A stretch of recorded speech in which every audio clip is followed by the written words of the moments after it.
देखो, जैसे आप लोग सभी जानते हो कि ये वर्षों पुरानी यात्रा किश्तवाड़ से सरथल देवी जी के लिए जा रही है। ये किश्तवाड़ की कुल देवी है, ना कि सिर्फ किश्तवाड़ बल्कि अर्स्टवाइल डिस्ट्रिक्ट दोड़ा की कुल देवी ये मानी जा रही है। किश्तवाड़ के हर सनातनी, हर हिंदू की जो आस्था इस माँ के साथ जुड़ी हुई है। हमारा कोई भी शुभ कार्य जो है इसी माँ के चरणों के आशीर्वाद से शुरू होता है।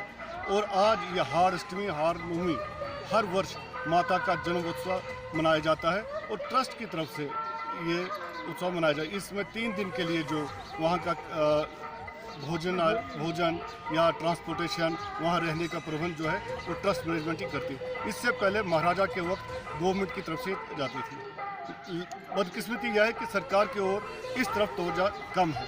यहाँ की सड़क और बिजली की हालत कोई सेटिस्फैक्ट्री नहीं है। हमारी इस वक्त आपके द्वारा सरकार से रिक्वेस्ट है कि वो इस तरफ ध्यान दें, स्पेशली रोड और पानी और बिजली की तरफ। ट्रस्ट के पास बहुत ही कम सोर्सेज हैं, वो तो अपनी तरफ से इस की डेवलपमेंट के लिए ध्यान दे रही है, लेकिन जो गवर्नमेंट की तरफ से, टूरिज्म की तरफ से इस तरफ ध्यान देना था वो बहुत कम है।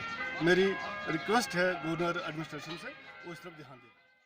लाजवाल उर्दू न्यूज़ यूट्यूब चैनल को सब्सक्राइब जरूर करें और बेल आइकन पर क्लिक करें। बेल आइकन पर क्लिक करने से आपको ताज़ा तरीन खबरों की फौरी जानकारी मिलेगी।